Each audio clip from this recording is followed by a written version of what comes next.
Cuba begins a long farewell to former President Fidel Castro. U.S. President-elect Donald Trump alleges voter fraud in the election he won earlier this month. And a Nigerian model comes out on top at a prestigious international competition. Africa 54 starts right now.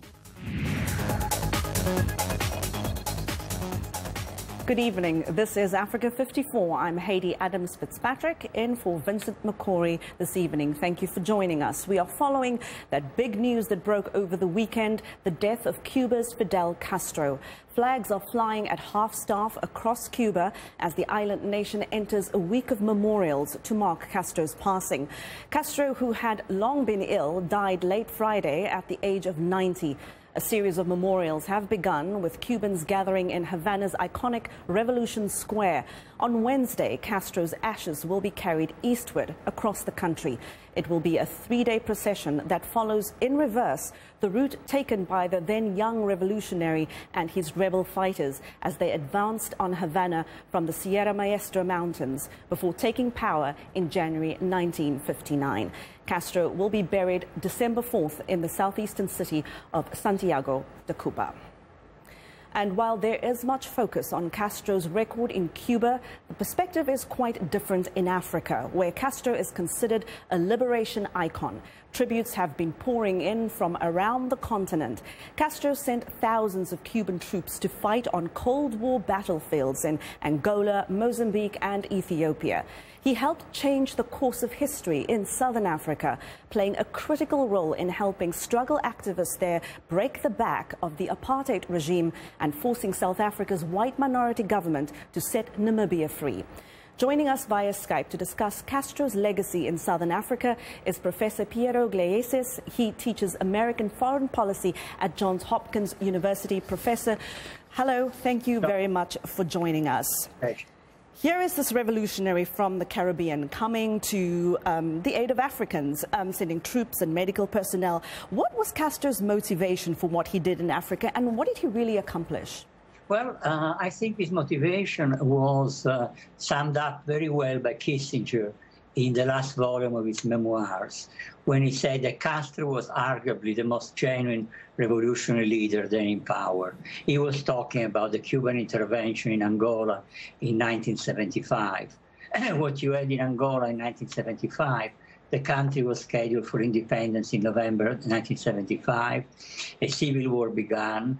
On one side, the MPLA, which had close ties with communist countries. On the other, two other movements. Even U.S. officials who distrusted the communist proclivities of the MPLA noted that it acknowledged it was head and shoulders above the other two movements that were led by corrupt and unprincipled men. The MPLA was winning the civil war, and because of this, in October 1975, urged by the United States, South Africa invaded Angola with the idea of installing the other movements in power, which had pledged their friendship to Pretoria. And when the South African troops intervened, they crushed the resistance of the MPLA. And they would have taken Angola if Fidel Castro had not sent his soldiers. And the Cuban soldiers stopped the South African advance and then pushed them back towards Namibia, which was ruled by South Africa, south of Angola. And this was the first great contribution of Cuba to Southern Africa, a victory of what we could call, in terms of what was happening, the axis of evil. Washington, Pretoria, would have strengthened the grip of apartheid over the people of Southern Africa, because the South African would have installed the client regime in Luanda. And I think that was the reason why Fidel Castro intervened. The struggle against apartheid, what he called the most beautiful cause of mankind. And again, it is interesting that Kissinger himself came to this conclusion, This was the key. Very briefly, Professor, on balance, do you think Castro's impact in Africa will be a footnote or really a major chapter in the way history remembers him over the years and generations? We have very little time left. In the United States, will be a footnote because Americans like to distort history. In Africa, will be a huge chapter. Professor Piero Gleesis from Johns Hopkins University, thank you very much for speaking to us about the legacy of Fidel Castro in Africa. Well, in Cuba, many see Fidel Castro's death as an opportunity for change in the country's decades-long history of human rights abuse. But as VOA's Catherine Gibson reports, those changes might not come easily. Celebration in the streets of Little Havana. Cuban Americans hoping the death of one man can end decades of human rights abuses. That a bad dictator that had Cuba under oppression and repression for almost 6 decades is no longer with us, and that will give an opportunity to the Cuban people to start the journey towards freedom and democracy. Under Castro's rule, 3 generations of Cuban people lacked nearly all basic civil and political freedoms, with thousands of dissenters punished or imprisoned. Even the restoration of relations with the U.S. starting in 2014 didn't loosen the limitations on freedoms. The internet still severely censored, and the detention of journalists and human rights defenders stepped up. Now it will be up to Raul Castro, who has gradually taken over control of the communist island nation, to decide if his brother's death marks the end of an era, Professor Guadalupe Correa told VOA via Skype. He needs to change his approach to his own country and allow the country to be more open. A hope echoed by many U.S. lawmakers taking to Twitter in the hours after Castro's death. This represents an opportunity, especially for those freedom fighters in Cuba, the opposition leaders who have been risking their lives, their security, their well-being for years to fight for a better country. Now they're going to be stronger. But change in the wake of Castro's death could come at a steep cost, foreign policy analyst Brian Fonseca told VOA via Skype. Given that preservation of power is the most critical thing to the Cuban political elite, then I think that you may find repression going up, at least in the short term. And back in the streets of Little Havana, the realization that the end of the era of Castro is in many ways just the beginning. The people of Cuba do not have a free elections. There's no democracy, and I think those of us aren't going to rest until we see the freedom for the people of Cuba. Catherine Gibson in Washington, VOA News. Well, U.S. President Barack Obama gave a diplomatic reaction to Castro's death. He hailed the opening of U.S. ties with Cuba after 50 years of hostility and expressed condolences to Castro's family. But President-elect Donald Trump has criticized Obama's Cuba policies. In a statement, he called Castro, quote, a brutal dictator. And those differences in tone could signal another major shift in relations between Washington and Havana. VOA's White House correspondent Cindy Sain reports.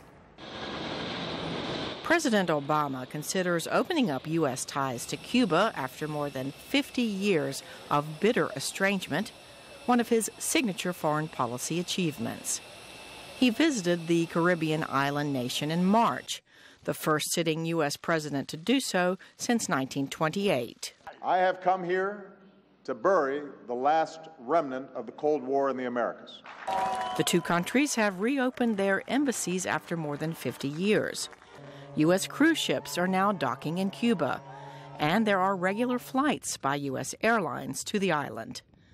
But the death of 90-year-old Fidel Castro and the election of Republican Donald Trump are raising questions about what will happen to the warming of U.S.-Cuban ties. A senior Trump advisor, Kellyanne Conway, told ABC News this week that Trump is open to any number of possibilities on resetting U.S. relations with Cuba, but that he will demand concessions in return. We remain very firm that when you open up diplomatic relations, as President Obama has with Cuba and Fidel Castro in the last several years, that to get nothing in return, including political prisoners and assurances that people on the island of Cuba will be free politically and economically. I mean, I've personally met, I'm sure you have, victims of Fidel Castro's oppression and his torture and his imprisonment. Obama's shift in policy toward Havana also has been criticized by a number of lawmakers from both major parties, including Senator Ted Cruz, whose father is from Cuba. I very much hope that we don't see any U.S. government officials going to Fidel Castro's funeral. I hope we don't see Barack Obama and Joe Biden and Hillary Clinton and Democrats lining up to lionize a murderous tyrant and thug. The White House has not announced who will be traveling to Fidel Castro's funeral on December 4th. Although future U.S. policy toward Havana is uncertain, Trump likely would agree with Obama's statement that the Cuban people must know they have a friend and partner in the United States. Cindy Sain, VOA News, the White House. In news from East Africa, more than 40 royal guards have been killed in fighting that erupted in the kingdom of Rwenzururu in the Kasese region. The guards died in an exchange of fire with Uganda's army. The violence stems from a long-running conflict between Ugandan security forces and rebels loyal to tribal King Charles Wesley Mumbere. It came after rebels refused to give Mumbere up to Ugandan officials and royal guards tried to intervene. Police say 139 royal guards were arrested and are being detained. Several items were seized at the palace, including 16 petrol bombs, 42 knives, 3 metal detectors, a rifle, a pistol and 47 pangas. Mumbere is the king of Uganda's Bakonzo people, some of whom have called for secession from Uganda. Moving to the DRC, where an ethnic Nande militia has killed more than 30 people, mostly Hutus, in the worst flaring of ethnic tensions in the region in more than a year. About 200 people were wounded. Ethnic rivalries, incursions and competition for mineral-rich land have stoked conflict for 2 decades now among eastern Congo's armed groups, including the Mai Mai. That's the self-defense militias created to resist Rwandan invasions. Militias claiming to represent the 2 ethnic groups have engaged in tit-for-tat violence throughout the year, killing dozens of civilians. It's been more than 20 years since the brutal genocide took place in Rwanda, and the International Criminal Tribunal for Rwanda has prosecuted dozens of alleged massacre leaders. The court officially closed last year, but the United Nations has now opened a new facility in Tanzania that will be home to the tribunal's archives. It will also house a courtroom for future cases. For VOA, Willie Lowry has the story from Arusha. Perched on a hilltop in the shadow of an active volcano, the United Nations Mechanism for International Criminal Tribunals in Arusha is a state-of-the-art facility. It's the first of its kind, built by the UN. We are very much hoping that this will become an extremely important symbol of international criminal justice, not only in Tanzania, but the whole of East Africa, indeed, for the whole Africa. While the tribunal for Rwanda has officially wrapped up its business, the UN remains committed to tracking down and prosecuting the remaining fugitives, something that will be done in this building. We also have 3 fugitives, very senior people, who are charged with very critical involvement in genocide in Rwanda. The $8 million facility will also be home to a library and to the tribunal's archives, including court transcripts, videos, and evidence used in the trials. We have to have a dedicated building with controlled humidity, controlled temperature, weight, strength of construction which would support the heavy weight of the archives. The UN contracted a local construction company to build the facility on land donated by the government of Tanzania. The energy-efficient buildings are made from Tanzanian materials, including Tanga stone. I am aware that people from across the country have been employed to make this project a success. It is heartening that these employees were both men and women, from engineers, technicians, 4 men, and so I can say 4 women, to supporting staff. Tanzanian officials hope the facility will help cement Arusha's place as an international destination and make it a hub for diplomacy and human rights in the region. Arusha is indeed going to be the citadel of international peace and justice in Africa and in the world. To that end, the government has donated land nearby to the African Court of Human and People's Rights and to several other international bodies. Willie Lowry for VOA News, Arusha, Tanzania. And we want to know what you think about Africa 54 and the stories we cover here. Join the conversation on Facebook. The address there is Africa 54, and you can check out our headlines 24/7 on voaafrica.com. Coming up, Donald Trump again cries allegations of voter fraud. Stay with us.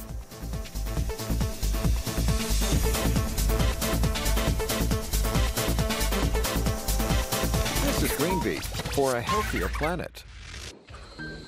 In the heart of the Amazon rainforest, rising high above the green canopy, is the Amazonian Tall Tower Observatory, or ATO for short. The tower is designed to measure the complex exchange of gases such as carbon dioxide, methane, and ozone between the ground and the sky.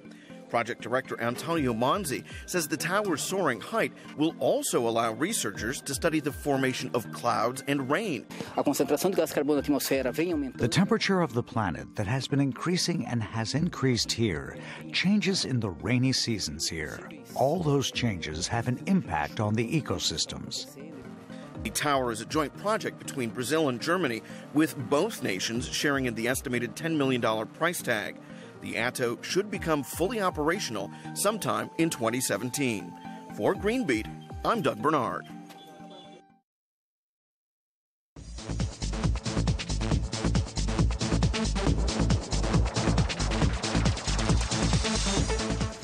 U.S. President-elect Donald Trump has renewed allegations of voter fraud in the election he won earlier this month. But he's not providing any evidence to back his claim. Trump said on Twitter that in addition to winning the Electoral College in a landslide, he would have defeated Democrat Hillary Clinton in the nationwide popular vote if, quote, you deduct the millions of people who voted illegally. 4 hours later, he called into question the results in Virginia, New Hampshire and California, the states he lost to Clinton on November 8th. Trump also blasted efforts by Green Party candidate Jill Stein to call for a recount of the vote in the state of Wisconsin, which Trump narrowly won. The Clinton campaign says it will participate in those recount efforts. During the election campaign, Trump regularly suggested the election process was rigged, but never provided proof to back up his claims. It's a rigged election, believe me. And we know it's a rigged system. 1.8 million dead people are registered to vote. Well, Clinton's election lawyer Mark Elias commented on Twitter Sunday that after the criticism from Trump, quote, we are getting attacked for participating in a recount that we did not ask for by the man who won the election but thinks there was massive fraud. Any recount in Wisconsin or Pennsylvania and Michigan, where Stein also wants authorities to look at the votes, is unlikely to affect the outcome of the election. Trump will take office in January because he won a majority under the Electoral College system used to choose presidents in the United States. That's despite trailing in the total popular vote by about 2 million. Meanwhile, Americans are waiting to see who Trump picks next for his cabinet. As VOA's Michael Bowman reports, the pace of announcements slowed over the Thanksgiving holiday, but is expected to pick up again this week. No Trump selection is generating more intrigue than Secretary of State. In the running to be nominated as America's top diplomat is a stalwart Trump loyalist. I would never discuss politics and what he selects and doesn't select on Thanksgiving, and I'd probably never discuss it at all. As well as one of his fiercest critics during the campaign. Think of Donald Trump's personal qualities: the bullying, the greed, the showing off, the misogyny, the absurd third-grade theatrics. Some closest to Trump are loudly and publicly making clear their discomfort with Romney. this is Trump's party now, and he won states that Mitt Romney lost. I mean, he won Michigan, Mitt Romney lost it by 10. I only wish Governor Romney had been as critical of Hillary Clinton. One of Trump's former rivals says he is reassured by the team the president-elect is assembling so far. I'm encouraged by the team that is coming together, by where their focus is. I'm encouraged by their plan for the first 100 days to act aggressively, lifting the burdens on small businesses and job creators. That's what the president should be doing. Cruz says Republicans must not be timid in pushing their agenda after Inauguration Day. We have a mandate for change, and Republicans have been given the opportunity. We've been given control of the White House, of every executive branch, and both houses of Congress. We can't blow it. We have got to deliver. Progressives, meanwhile, are urging Trump to stand firm in areas where, during the campaign, he said he disagrees with Republican Party orthodoxy, such as preserving America's safety net for the elderly and the poor. Trump said when he was running for president, you heard him say this, I am the only Republican candidate who will not cut Social Security, Medicare, and Medicaid. Well, you got some people in the Republican Party right now who want to voucherize Medicare, make massive cuts in Medicaid. Will he keep his word? While Trump is expected to complete his cabinet picks in coming weeks, hundreds of lower-level nominations will be made after he is sworn in on January 20th. Michael Bowman, VOA News, Washington. In Africa, it has been almost 3 years since the start of the Ebola epidemic in West Africa. It killed more than 11,000 people and laid bare the weaknesses of the region's public health systems. No new Ebola cases have been reported since March, but the three most affected countries remain on alert. VOA traveled along the path of the outbreak to find out what has changed and how the region might cope if the virus starts spreading again. Ricky Shryock has the story from the Kenema Government Hospital in eastern Sierra Leone. Less than a third of the 400 nurses working at the Kenema Government Hospital are paid. Ada Makala says she was promised she would be put on salary after she spent 2015 working at an Ebola treatment unit, or ETU. Up to date, they have not yet enrolled us. I'm still not paid. I'm not feeling good. I'm feeling bad.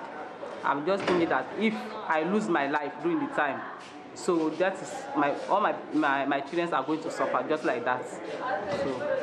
So I regret it to work at the Ebola Center. And that is the concern here, that if another health emergency strikes, volunteer nurses may not answer the call again. This hospital in Kenema was the first place Ebola appeared in Sierra Leone. Some of the nurses who treated Ebola patients got hazard pay, but after the ETUs closed, many had to go back to being unpaid volunteers. We are not denying that it may not have negative impacts. If we have too many volunteers, that may have to slow down the work. There may be sometimes people will be demotivated. It could even contribute to the other workers who have been paid to be demotivated. Dozens of healthcare workers at the Kenema Hospital got Ebola, likely while caring for patients. 40 of them died, including revered virologist Dr. Sheikh Umar Khan. The health ministry says it is working with the World Bank to give the family of each health worker who died $5,000, though no money has been dispersed yet. Until now, I'm not feeling happy. At any time when I remember Dr. Khan and my colleague, the tears run my eyes. It was not easy. Fatimata Cisse says she got Ebola treating a fellow nurse who had the virus. At the time, she was wearing protective gear designed for Lassa fever patients, not Ebola. But that was all the hospital had. The nurses say one improvement since the epidemic has been the training on infection prevention and control, known as IPC. It's because the IPC have made us to know that we are risking our life before Ebola. We are, even if it is not Ebola patient, but we have another disease that will affect us. Cholera, hepatitis, Lassa fever, there are quite a few infectious diseases that could show up at this hospital. And the nurses say at the very least they are better prepared, though they would like to be paid. Ricky Shryock for VOA News in Kenema, Sierra Leone. And it's time now for a short break. Still to come here on Africa 54, we'll show you how this Nigerian model made history at a prestigious international competition. We'll be right back.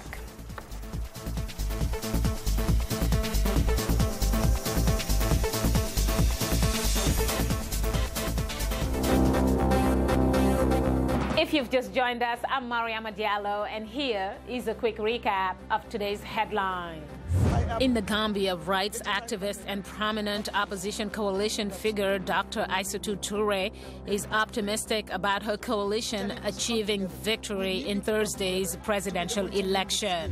In Zimbabwe, the government launches a new currency that authorities hope will ease a severe cash crunch, but critics fear the move will erase their savings. In Ghana, the promise of prosperity leads thousands of young people in Accra to make a living through online dating scams. In Kenya, a controversial railway over a wildlife park in Kenya's capital, Nairobi, has divided conservationists. That's all for today. Thanks for watching. We'll see you next time.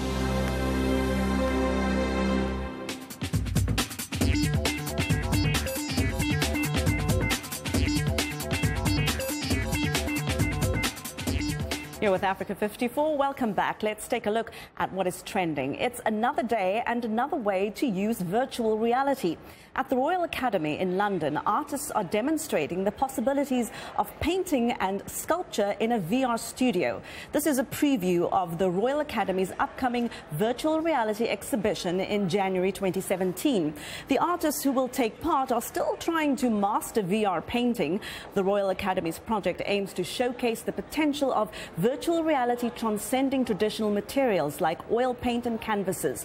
The artists will use two programs to create their works: Tilt Brush and Condon, a 3D modeling app. Well, we learn something every day. And there's more virtual reality news, this time from South Korea. Here at Seoul's VR Plus Cafe, visitors don these virtual reality headsets, then strap themselves in for the ride. Though it's easily accessible in some countries, tech fans in South Korea have had a difficulty accessing virtual reality technology. According to director Ken Hwang, an average of about 120 people visit the cafe during the week, and around 250 to 300 people drop by on weekends. A leading South Korea VR content developer is hoping mobile virtual reality technology will help push the industry's growth as a whole. And finally, what happens when a top modeling agency holds a competition for the next top models? Well, Nigeria's Davidson Obenebo is named the winner in the men's category of the International Elite Model Search. Davidson is the first model of color to win the competition. He will receive a contract worth 50,000 euros. For the other top winners, the contracts are guaranteed at 50,000 euros minimum for girls and 20,000 euros minimum for the boys. Elite is known for discovering the launching the careers of some of the most famous models in the world, including Cindy Crawford and Giselle Bundchen. And that is what's trending today. Way to go, Davidson. And that is our show for today. Be sure to watch Africa 54 on our website at voaafrica.com. For more news, tune into VOA's evening radio show, Africa News Tonight, at 1800 UTC. And in the mornings to Daybreak Africa between 0300 and 0600 UTC, Monday through Friday. Thank you so much for being with us. And from all of us here in Washington, it's a very good night.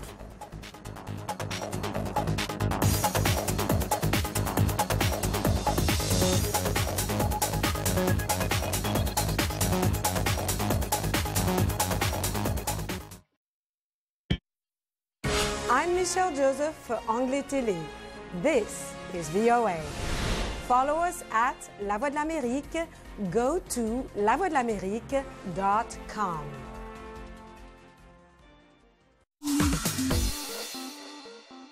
Welcome to English in a Minute. A lot of idioms in American English come from sports. Here's one that comes from baseball. Keep your eye on the ball. Let's learn how to use this expression when not talking about sports. Hey, Jonathan, how is your Arabic class going? It's going okay. I'm not studying as much as I should be. Jonathan, you had better keep your eye on the ball if you want to win that scholarship to study in Egypt. Study harder. I know. You're right. To keep your eye on the ball means to keep your attention on something important to you, usually to reach a goal. This idiom can be used in all situations. In our example, Anna tells Jonathan he needs to keep his eye on the ball if he wants to get a scholarship. And that's English in a Minute.